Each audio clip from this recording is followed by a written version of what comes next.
Hello everyone. इस video में हम सेल मेम्ब्रेन और इसके क्या फंक्शन है इसको हम समझने की कोशिश करेंगे।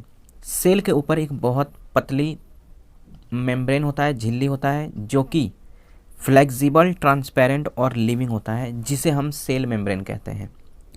और ये सेल मेम्ब्रेन लिपिड, प्रोटीन और कार्बोहाइड्रेट का बना होता है। और सेल मेम्ब्रेन को हम प्लाज्मा मेम्ब्रेन के नाम से भी जानते हैं। प्लाज्मा मेम्ब्रेन क्यों कहते हैं? क्योंकि सेल के अंदर पानी और बहुत सारे फ्लूइड भरी होती है और इसके ऊपर होता है वो झिल्ली जी, जो कि इनको होल्ड करके रखता है। तो प्लाज्मा के बाहर या फ्लूइड के बाहर एक पतली सी झिल्ली होती है जो कि फ्लेक्सिबल होती है और ट्रांसपेरेंट होती है, इसलिए हम इसको प्लाज्मा मेम्ब्रेन के नाम से भी जानते हैं। तो सेल मेम्ब्रेन या प्लाज्मा मेम्ब्रेन एक ही चीज़ है। जैसे आप एक बलून लो और बलून के अंदर पानी भर दो, तो पानी जो होगा वो बलून के अंदर होगा और ये बलून के ऊपर एक झिल्ली होगी पतली सी, जो इन पानियों को होल्ड करके रखेगा। सेम यही फंक्शन जो है सेल के अंदर देखने को मिलता है। अब सेल मेम्ब्रेन को कई बार हम सेमी परमिएबल मेम्ब्रेन या सिलेक्टिवली परमिएबल मेम्ब्रेन के नाम से भी जानते हैं। क्यों इसको सेमी परमिएबल मेम्ब्रेन या सिलेक्टिवली परमिएबल मेम्ब्रेन कहते हैं, आइए इसको देखते हैं। ये एक सेल है और इस सेल के बाहर बहुत सारी चीज़ें प्रेजेंट होती है और इस सेल के अंदर भी बहुत सारी चीज़ें प्रेजेंट होंगी, जैसे प्रोटीन, कार्बन डाइऑक्साइड, ऐसे ही बहुत सारी चीज़ें प्रेजेंट होती है सेल के अंदर और सेल के बाहर। इस सेल को लेना है ऑक्सीजन, लेकिन यहाँ पर carbon dioxide, nitrogen, carbon monoxide, methane gas वगैरह ये सब प्रेजेंट है।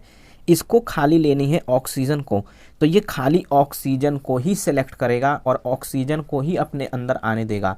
और बाकी जितने भी गैसेस प्रेजेंट हैं जिनको ये नहीं चाहता लेना, तो उनको लेगा भी नहीं और वो आएंगे तो इनको आने भी नहीं देगा। इसका मतलब ये है कि ये किसी एक स्पेसिफिक चीज़ को सिलेक्ट कर रहा है और फिर उसको परमिट कर रहा है कि वो आए कि नहीं आए। इसी तरीके से अगर इस सेल ने कोई प्रोटीन बनाया है, कोई लिपिड्स बनाया है या कार्बन डाइऑक्साइड बनाया है, तो इसको मान लो कि कार्बन डाइऑक्साइड को बाहर भेजना है, तो ऐसा बिल्कुल भी नहीं है कि ये कार्बन डाइऑक्साइड के साथ साथ प्रोटीन, लिपिड्स, फैट्स वगैरह को ये बाहर भेज दे। ये जिस चीज़ को सिलेक्ट करेगा उसको लेगा और जिस चीज़ को सिलेक्ट करेगा उसको भेजेगा। तो कोई चीज़ लेनी है तो उसको सिलेक्ट करेगा और कोई चीज़ बाहर निकालनी है तो उसको सिलेक्ट करेगा। अदरवाइज़ इसमें से कोई भी चीज़ अपने आप बाहर नहीं जाएगी। इसका मतलब ये है कि ये सेल मेम्ब्रेन एक डोर की तरह काम कर रहा है, एक दरवाजे की तरह काम कर रहा है कि जिसको कमरे के अंदर आना है उसको आने देगा और जिसको नहीं आने देना है उसको नहीं आने देगा।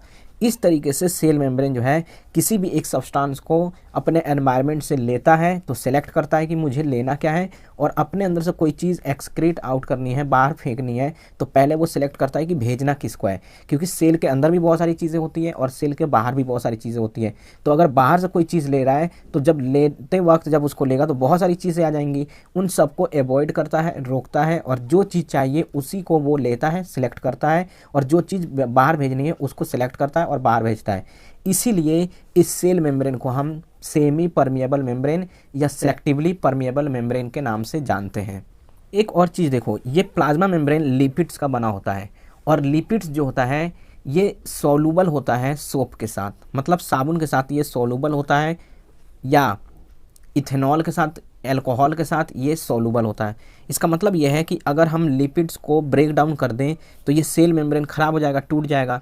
इसीलिए होता क्या है कि जब भी कोई पैथोजन या बैक्टीरिया वगैरह को मारना होता है तो हम इथेनॉल, अल्कोहल या साबुन का यूज़ करते हैं, क्योंकि साबुन या इथेनॉल, अल्कोहल ये जो है ये लिपिड्स को ब्रेक डाउन कर देंगे, डिसॉल्व कर देंगे और ये सेल मेम्ब्रेन ख़राब हो जाएगा। जैसे ही सेल मेम्ब्रेन अगर टूट जाएगा तो ये, क्योंकि सेल मेम्ब्रेन चीज़ों को सेलेक्ट करके ले रहा था और बाहर भेज रहा था, लेकिन ये टूटने के बाद क्या होगा कि ये सब चीज़ें बाहर आ जाएंगी और बाहर की चीज़ें, सब चीज़ें अंदर आ जाएंगी। इसका मतलब यह है कि यहाँ पर इक्विलिब्रियम कंडीशन एस्टेब्लिश होगा। इक्विलिब्रियम कंडीशन एस्टेब्लिश होगा।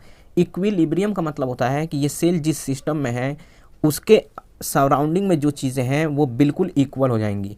मतलब यह है कि सेल के अंदर जितनी भी चीज़ें हैं वो इक्वल हो जाएंगी एनवायरनमेंट के सब्सटेंस से। या एनवायरनमेंट के अंदर जितनी भी चीज़ें हैं उनसे इक्वल हो जाएगा। इसका मतलब यह है कि जब इक्वल हो जाएगा दोनों जगह का अमाउंट सेम हो जाएगा, जैसे बाहर ये सब चीज़ें प्रेजेंट है उतना ही अंदर प्रेजेंट होगा, तो ना कोई चीज़ ये दे सकता है और ना कोई चीज़ ले सकता है। इसका मतलब यह है कि ये सेल इक्विलिब्रियम कंडीशन में आ जाएगा। अगर सेल मेम्ब्रेन ब्रेक डाउन हो गया या टूट गया तो ये सेल सर्वाइव नहीं कर पाएगा फर्दर। इसका मतलब यह है कि ये होम्योस्टेसिस का मतलब होता है कि बाहर की एनवायरनमेंट की चाहे कितनी भी टेम्परेचर हो, लेकिन हमारी बॉडी की जो टेम्परेचर होगी वो हमेशा कांस्टेंट होगी, 37 डिग्री सेल्सियस ही होगी। एनवायरनमेंट का टेम्परेचर चाहे इंक्रीज़ करे चाहे डिक्रीज़ करे, हमारे सेल्स क्या करेंगे, अपनी टेम्परेचर को कॉन्स्टेंसी मेंटेन करने की कोशिश करेंगे। और ये होम्योस्टेसिस या कांस्टेंट बॉडी टेम्परेचर को मेंटेन करने का काम भी सेल मेम्ब्रेन का होता है। अब इसके क्या फंक्शन है इसको एक बार हम देख लेते हैं। तो ये क्या करता है, शेप एंड साइज़ को मेंटेन करके रखने की कोशिश करता है सेल मेम्ब्रेन। सेल को प्रोटेक्ट करता है इंजरी से। मतलब यह है कि अगर सेल के ऊपर कोई इफेक्ट आने वाली है तो पहले वो सेल मेम्ब्रेन के पास आएगा, डायरेक्ट सेल के अंदर कोई भी चीज़ एंट्री नहीं करेगी। जैसे पैथोजन हो गया, बैक्टीरिया हो गया, वायरसेस हो गया, ये डायरेक्ट सेल के अंदर एंट्री नहीं करेगा। तो कहीं ना कहीं ये सेल को इंजरी होने से बचा रहा है। ये हेल्प करता है डिफ्यूज़न में। डिफ्यूज़न का मतलब होता है एक्सचेंज ऑफ गैसियस मटेरियल। जैसे यहाँ से कार्बन डाइऑक्साइड को ये निकाल रहा है और ऑक्सीजन को ले रहा है, तो ऑक्सीजन को ले रहा है और कार्बन डाइऑक्साइड को बाहर निकाल रहा है, एक्सचेंज कर रहा है। तो गैस का एक्सचेंज होना ही डिफ्यूज़न कहलाता है। ऑस्मोसिस नेक्स्ट वीडियो में देखेंगे। एंडोसाइटोसिस का मतलब होता है कि इस प्लाज्मा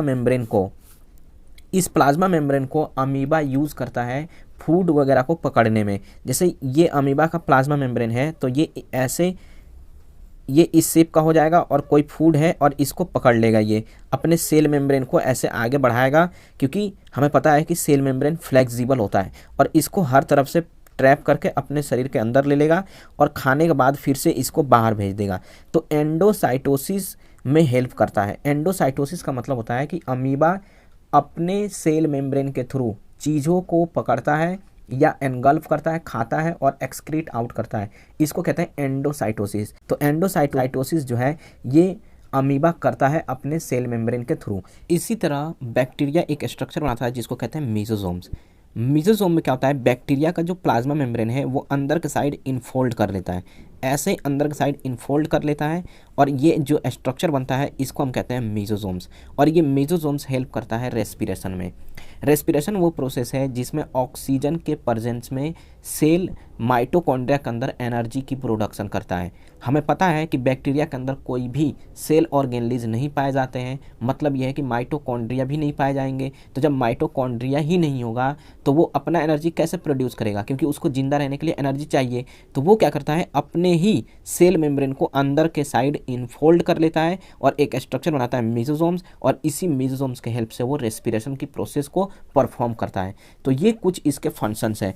इसके साथ साथ होम्योस्टेसिस को मेंटेन कर रहा है। तो ये सेल मेम्ब्रेन का कुछ फंक्शन है, आप एक बार इसको नोट कर लो। नेक्स्ट वीडियो में हम ऑस्मोसिस को समझेंगे कि ऑस्मोसिस किस तरीके से सेल मेम्ब्रेन परफॉर्म करता है।